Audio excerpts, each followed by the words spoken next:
Hi, welcome to Sundays Are for Reading, where it's like a booktube page, but I don't post sometimes for like months on end.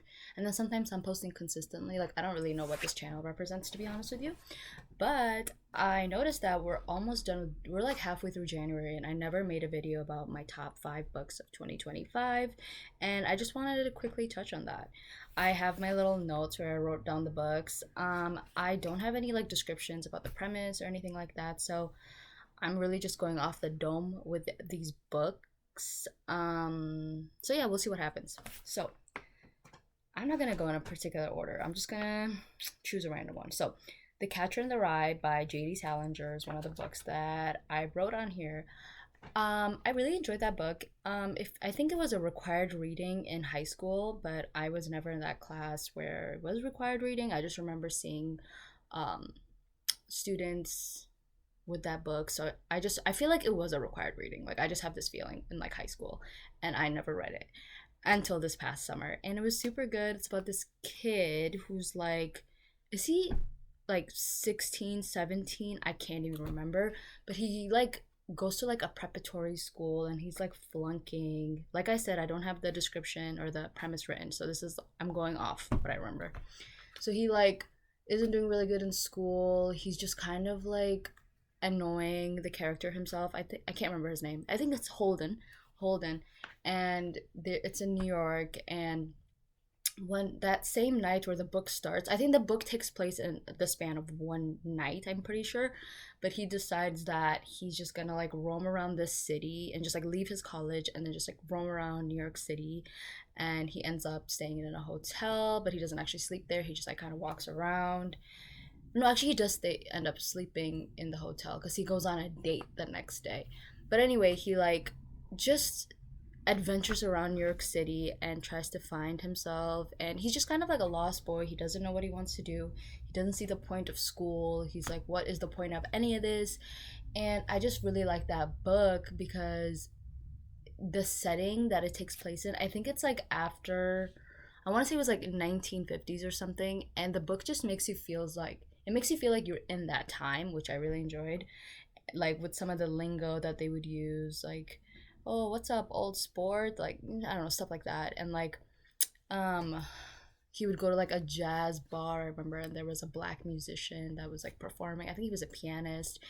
And just the whole scene of that, and like the purpose of like a woman or what a woman was doing at that time. And I don't know, I just really like that book, okay? And I really appreciate it because it honestly inspired me to like go back to school and like because I dropped out of college back in 2019 17 2018 2019, I think. I don't know, but the book inspired me to go back to college because there was a an excerpt in the book where it's something about how college expands your mind. And I remember journaling about that after finishing the book. And I don't know, it just made a big impact on me. And I had a really fun time reading it. It flew by super fast.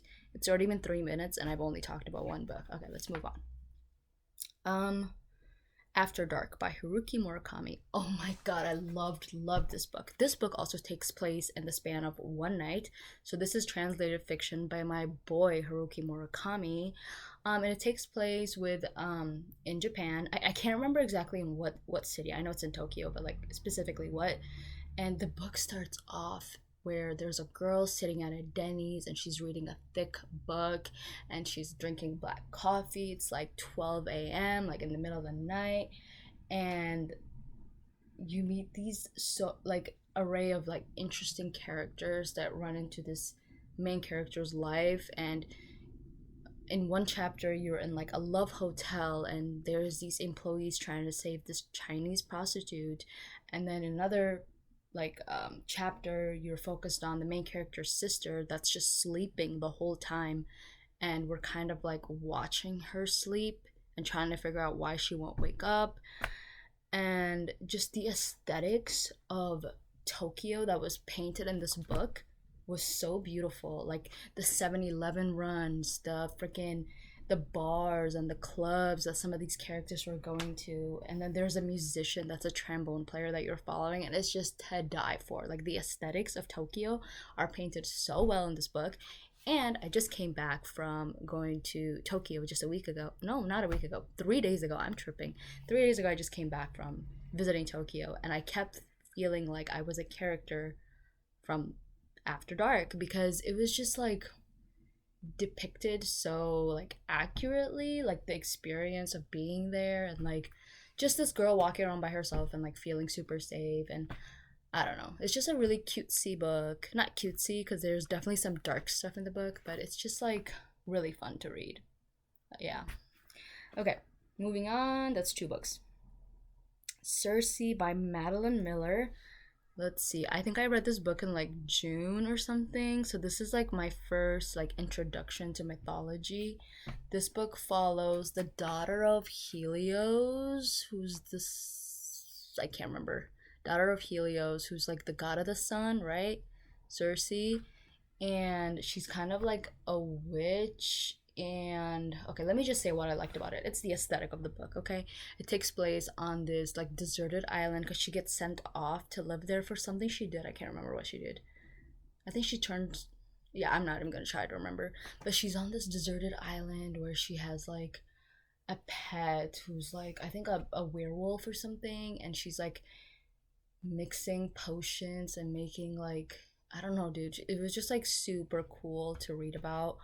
And like there's these men that visit her at her the cottage that she lives at, and she and like they just like treat her so terribly, and she does them wrong. And I don't know, I just remember having a lot of fun while reading this book. That's all I can say on it.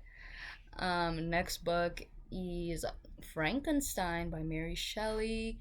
This was my first and only, no, this was, no, because I read Picture of Dorian Gray. Okay, one of the classics I read this past year in 2025, and I absolutely ate it up. As soon as I read the book, I quickly started.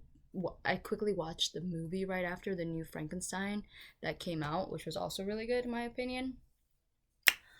But so if you don't know, Frankenstein is about a scientist that creates a living creature and the consequences of creating that creature. And dude, the book made me want to cry. Like I just had so much empathy for this monster that didn't ask to be there, and he's just trying to find community, and I just like wanted to cry. Like literally, it was so sad. And it's like honestly one of those books that I want to return to, and I didn't think I would like it as much as I did. Like it on I read like what 39 books this past year in 2025, and that's one of my favorites. Like it was so freaking good. The message behind the book, even the aesthetic of the book, I'm not gonna lie. Like it's very like dark, like horror, like European vibes. Like I don't know. It was just like it was really fun to be in that world, and then to watch the movie right after. Okay, the last book that I really, really liked in 2025 was Sula by Toni Morrison. So that was my first Toni Morrison, and I really liked it. I think I talked about it in my like September wrap up or something. I don't remember. No, it was like a summer wrap up. No, was I don't remember. But it was really good. You follow two young black women that live in this predominantly black neighborhood, and there's certain expectations that's put on them. And one of the main characters, Sula, she's very anti following like traditional norms. She does what she wants. She's like, I don't care. And she's just like such an inspo to me because she's just living her life the way she wants. That's my sister. If you hear that screaming, she's running, she's jogging on the treadmill.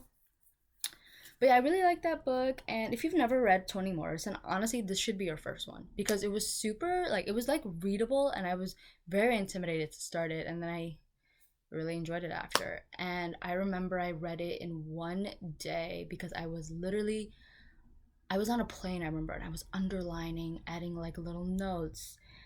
I don't know where that book is. I think it's in the other room. But like I was like adding little like notes in the margin and like doing whatever, and I just had a really really good time with that book. So yeah, those are the 5 books that stood out to me in 2025. So that was The Catcher in the Rye by J.D. Salinger, After Dark by Haruki Murakami, Circe by Madeline Miller, Frankenstein by Mary Shelley, and Sula by Toni Morrison. I'm gonna give an honorable mention to The Picture of Dorian Gray. I feel like that book should have made it on this list. I don't know why I didn't, but when I made this list, I don't know how long ago this was. It felt like the right decision, so I'm just gonna go with that. That's an amazing book. I did a whole review on that book on my channel. I think it's still up. But yeah, that's also one of my favorite books of 2025. It should honestly be on this list. It should be on the top 6. I think I just wanted to keep it short, like top 5. But yeah, Picture of Dorian Gray by Oscar Wilde, super good. And yeah, that is all. I hope you guys enjoyed this video. It was probably really chaotic, but it'd be like that sometimes. And also, I feel like I'm wearing the same sweater that I've been wearing the past like 3 or 4 videos. I don't know, man. This is my comfy sweater. Okay, bye bye.